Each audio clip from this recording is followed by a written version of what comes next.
रक्षा राज्य मंत्री सुभाष आर भामरे ने गुरुवार को कहा कि 2028 तक विदेशी मूल उपकरण निर्माताओं ओईएम द्वारा भारत में लगभग 14 अरब डॉलर के रक्षा ऑफसेट दायित्वों का निर्वहन किया जाएगा और संकेत दिया कि देश एक दशक के भीतर रक्षा बजट को 50% तक कम करने की परिकल्पना करता है।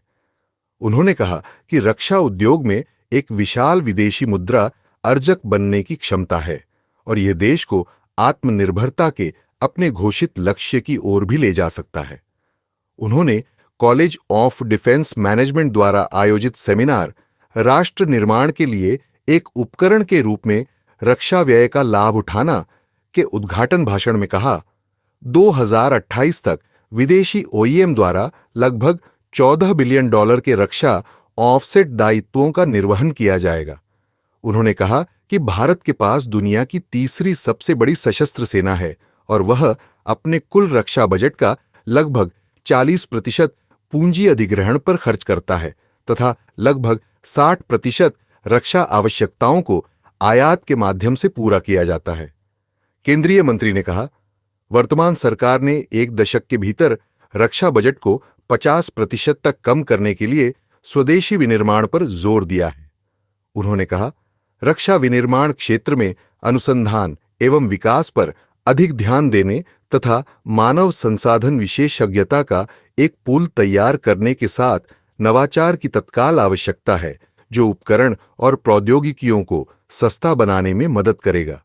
उन्होंने कहा कि केंद्र के मेक इन इंडिया अभियान की बदौलत रक्षा क्षेत्र परिधि से भारतीय विनिर्माण के केंद्र में आ गया है। भामरे ने कहा, इस क्षेत्र में न केवल विनिर्माण को बढ़ाने की क्षमता है बल्कि लगभग 10 लाख प्रत्यक्ष और अप्रत्यक्ष रोजगार भी जोड़े जा सकते हैं। उन्होंने यह भी कहा कि सरकार एक ऐसा ढांचा लाने के लिए कदम उठा रही है जो सार्वजनिक निजी भागीदारी मॉडल के आधार पर रक्षा निर्यात के लिए सार्वजनिक और निजी क्षेत्र की कंपनियों के बीच सहयोग को प्रोत्साहित करता है। उन्होंने कहा, रक्षा क्षेत्र के सार्वजनिक उपक्रमों डीपीएसयू और निजी क्षेत्र को भी उत्पाद के पूरे जीवन काल में विदेशों में बिक्री, सर्विसिंग और रखरखाव का समर्थन करने के लिए क्षमता और सामर्थ्य साझा करने की व्यवस्था बनानी चाहिए। उन्होंने कहा कि निजी क्षेत्र में मानव संसाधन क्षमता ने पहले ही ऑटोमोबाइल, आईटी और सेवा क्षेत्रों में वैश्विक मंच पर अपना महत्व प्रदर्शित कर दिया है। उन्होंने कहा कि सरकार रक्षा विनिर्माण में निवेश करने के लिए निजी क्षेत्र और विदेशी ओईएम को प्रेरित करके उसी मॉडल को दोहराने की कोशिश कर रही हुड़िशी हेडो। सुभाष रामराव भामरे पेशे से एक ऑन्कोलॉजिस्ट हैं। एक प्रसिद्ध चिकित्सक राजनीति इस भाजपा नेता के लिए दूसरे पेशे के रूप में आई। उन्होंने 2016 से 2019 तक रक्षा राज्य मंत्री के रूप में कार्य किया है। आगामी लोकसभा चुनावों में सुभाष भामरे महाराष्ट्र के धुले निर्वाचन क्षेत्र से तीसरी बार जीत हासिल करने का लक्ष्य बना रहे हैं। 2014 के लोकसभा चुनाव में जो उन्होंने पहली बार लड़ा था, सुभाष भामरे ने कांग्रेस उम्मीदवार अमरीश भाई रसिकलाल पटेल को 1,30,723 मतों के अंतर से हराया था। वह भाजपा द्वारा चुनाव लड़े गए गैर राजनीतिक व्यक्तित्वों में से एक थे।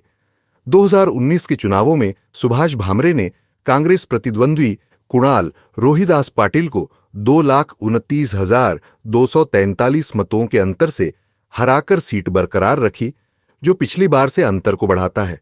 सांसद के रूप में उन्होंने स्वास्थ्य और परिवार कल्याण संबंधी स्थायी समिति के सदस्य, रेल मंत्रालय की सलाहकार समिति के सदस्य और अन्य पिछड़ा वर्ग कल्याण समिति के सदस्य के रूप में कार्य किया है। 2019 में उन्होंने महाराष्ट्र भाजपा के उपाध्यक्ष का पद संभाला। सुभाष भामरे सामाजिक कार्यों में पूरी लगन से लगे हुए हैं।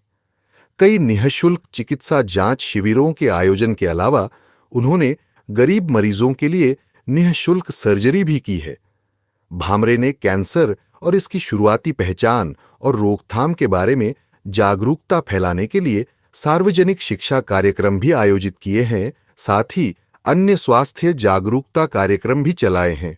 इसके अलावा वे आर्थिक रूप से कमजोर कैंसर रोगियों के घर जाकर उनसे मिलने के लिए भी जाने जाते हैं, जो निदान और उपचार के लिए अस्पताल जाने का जोखिम नहीं उठा सकते। इंडियन एक्सप्रेस की रिपोर्ट। धुले लोकसभा निर्वाचन क्षेत्र में 6 विधानसभा क्षेत्र शामिल हैं। हालांकि 1990 के दशक की शुरुआत तक कांग्रेस ने धुले को अपना प्रभुत्व माना, लेकिन 1996 में इस सीट पर पहली जीत के बाद यह निर्वाचन क्षेत्र भाजपा के पक्ष में जाने लगा। सुभाष रामराव भामरे महाराष्ट्र के एक राजनीतिक नेता, केंद्रीय रक्षा राज्य मंत्री और भारतीय जनता पार्टी के सदस्य हैं। वे महाराष्ट्र के धुले लोकसभा निर्वाचन क्षेत्र से वर्तमान सांसद हैं। उनका जन्म 11 सितंबर है। 1963 को महाराष्ट्र के साकरी में हुआ था। उनकी मां गोजरबाई रामराव भामरे साकरी से पहली महिला विधायक थीं। उन्होंने पहली बार 2014 के लोकसभा चुनाव में भाजपा के टिकट पर धुले लोकसभा सीट से चुनाव लड़ा था और अपने पहले ही प्रयास में विजयी हुए थे। उन्होंने 2019 के लोकसभा चुनाव में अपनी सीट बरकरार रखी और अपने राजनीतिक कद को पहले से भी अधिक ऊंचा कर लिया। वे भाजपा की महाराष्ट्र शाखा के उपाध्यक्ष भी रह चुके हैं। उनके पास मेडिकल की डिग्री है और वे ऑन्कोलॉजी में विशेषज्ञ हैं।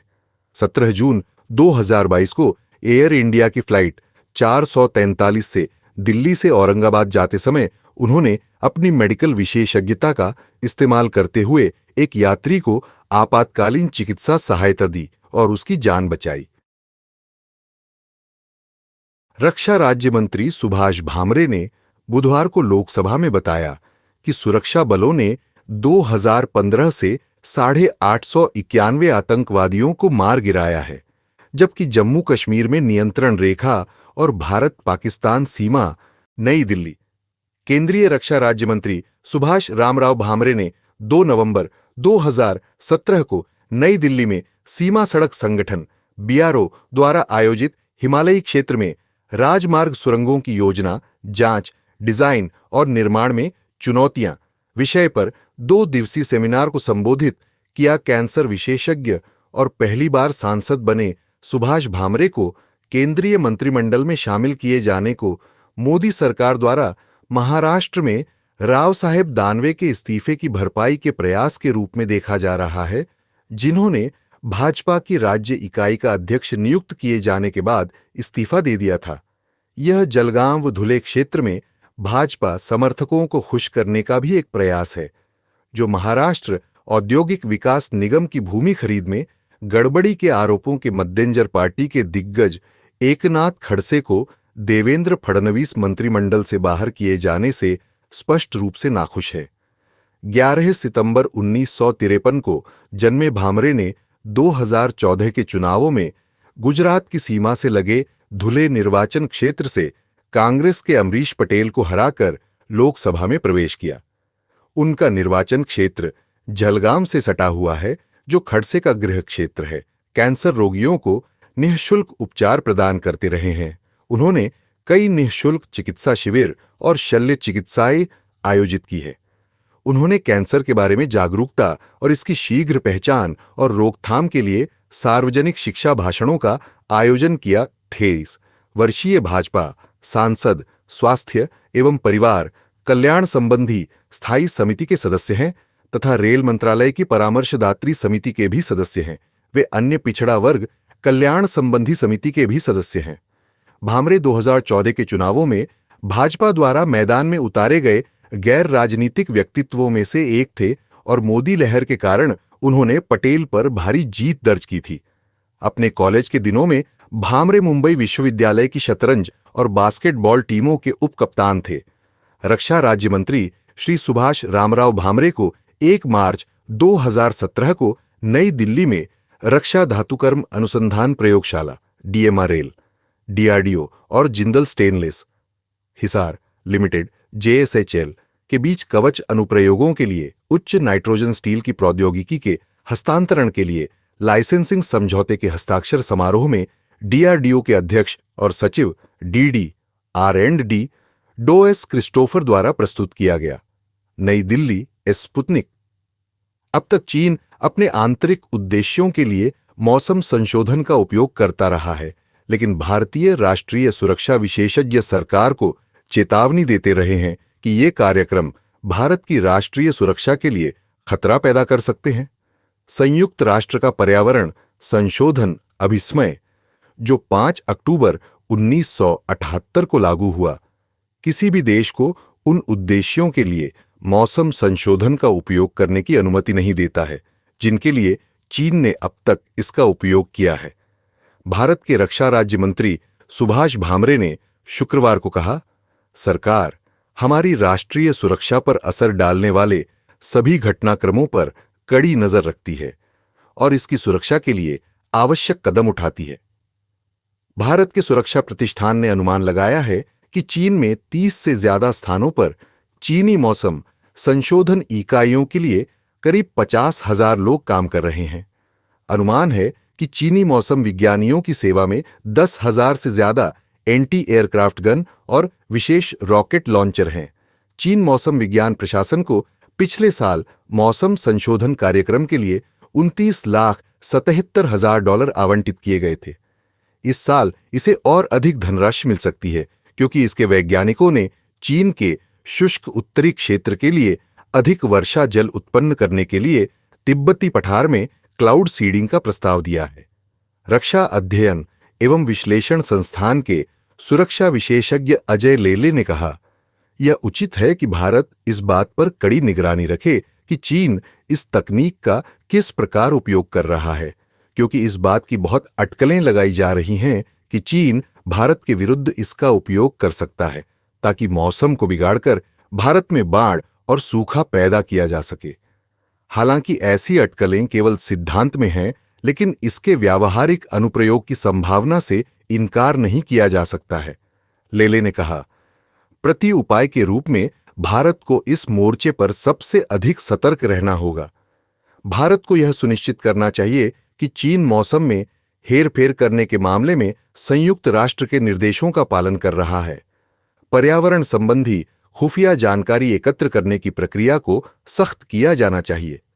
मौसम संबंधी जानकारी एकत्र करने के अन्य तरीकों के साथ साथ उपग्रहों और सेंसर प्रौद्योगिकी को और अधिक कुशल बनाया जाना चाहिए, खासकर सीमा पर, ताकि चीनी गतिविधियों पर कड़ी निगरानी रखी जा सके। चीन के पास 87,000 से अधिक बांध हैं, जिनमें से कई भारत के पूर्वोत्तर क्षेत्र के निकट स्थित है और यदि बीजिंग युद्ध जैसी स्थिति में पानी को हथियार के रूप में उपयोग करता है तो इनका उपयोग तबाही मचाने के लिए किया जा सकता। पूर्व केंद्रीय रक्षा राज्य मंत्री और भाजपा सांसद डॉ. सुभाष भामरे ने आगामी लोकसभा चुनावों के लिए धुले निर्वाचन क्षेत्र से अपनी उम्मीदवारी की घोषणा की। नासिक में पत्रकारों से बात करते हुए डॉ. भामरे ने शनिवार 16 मार्च को यह घोषणा की। डॉ. भामरे ने कहा, राष्ट्रीय और क्षेत्रीय स्तर के नेताओं सहित पार्टी हाईकमान ने मुझे लोकसभा में मनोनीत करने के लिए अपना आशीर्वाद दिया है। मैं उनका बहुत आभारी हूं। आबिदे, हमारे सफल प्रधानमंत्री के नेतृत्व में हमारा देश, जो दुनिया की 10वीं सबसे बड़ी अर्थव्यवस्था थी, 5वीं सबसे बड़ी अर्थव्यवस्था बन गई और तीसरे स्थान की ओर बढ़ रही है। उन्होंने नरेंद्र मोदी को, दासित साको